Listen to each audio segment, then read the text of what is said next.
অনেক পত্রিকায় আসছিল যে দুইটা ফাঁসির মঞ্চে দুইজন করে ফাঁসি দেওয়া হয়েছিল এবং মেজর বজলুল হুদাকে প্রথম ফাঁসি দেওয়া হয়েছিল। আসলে জাতির শ্রেষ্ঠ সন্তান দেশপ্রেমিক সেনা কর্মকর্তা মেজর বজলুল হুদাকে ফাঁসির মঞ্চেই নেওয়া হয়নি। মেজর হুদাকে প্রশাসনিক ভবনের একটি রুমে রাখা হয়েছিল। দুজন করে 4 জনের ফাঁসির কাজ সমাপ্তির পর হাসিনা যায় মেজর বজলুল হুদার সেই রুমে।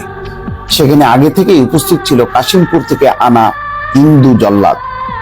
যেভাবে কোরবানির গরু জবাই করা হয় ঠিক একইভাবে 4 জন মেজর হুদার শরীর চেপে ধরেছিল, আর হাসিনা মেজর হুদার বুকের উপর এক পা দিয়ে চেপে রেখেছিল, আর সেই হিন্দু জল্লাদ জবাই করেছিল।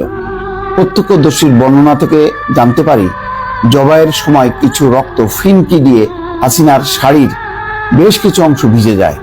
হুদার লাশ পরের দিন 10টায় আলমডাঙ্গার হাটবলিয়া গ্রামে তার নিজ বাড়িতে নেওয়ার আগে কয়েক হাজার পুলিশ, বিডিআর ও র্যাব অবস্থান নিয়েছিল।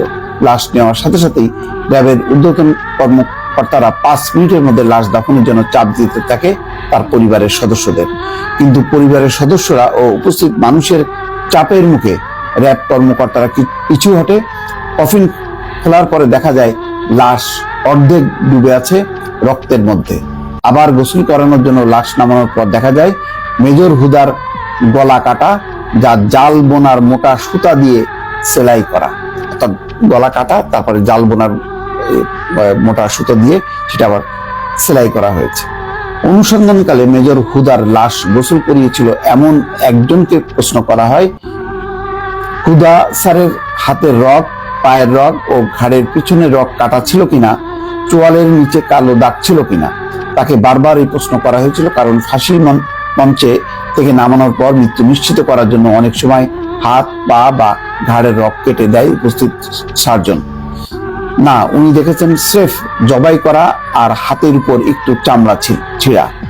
সম্ভবত হ্যান্ডকাপ পরানো অবস্থায় জবাই করার সময় হাতের সামান্য চামড়া ছিঁড়ে যায়। একজন মানুষকে ফাঁসি দিলে গলায় সেলাই থাকার কথা না। ফাঁসি দিলে সার্ভাইকাল ভার্টিব্রা ভেঙে গিয়ে স্পাইনাল কর্ড ড্যামেজ হয়ে যায়। এখানে গলায় সেলাই লাগার কোনো কারণ নাই। মেজর হুদা পরিবারের কেউ আজ পর্যন্ত এই জবাই করার বিষয়ে মুখ খোলেনি তাদের জীবনের নিরাপত্তার কারণে। তবে আজকে মেজর হুদার পরিবার বিষয়টি কনফার্ম করেছে। মেজর হুদার ভাইয়ের বক্তব্য, উনার ভাইকে জবাই করে হত্যা করা হয়েছিল। শেখ হাসিনা কি পরিমাণ সাইকোপ্যাথ ছিল এবার ভাবুন। তথ্যসূত্র গুগল এবং মেজর হুদার ভাইয়ের বক্তব্য, যেই ভাই এখন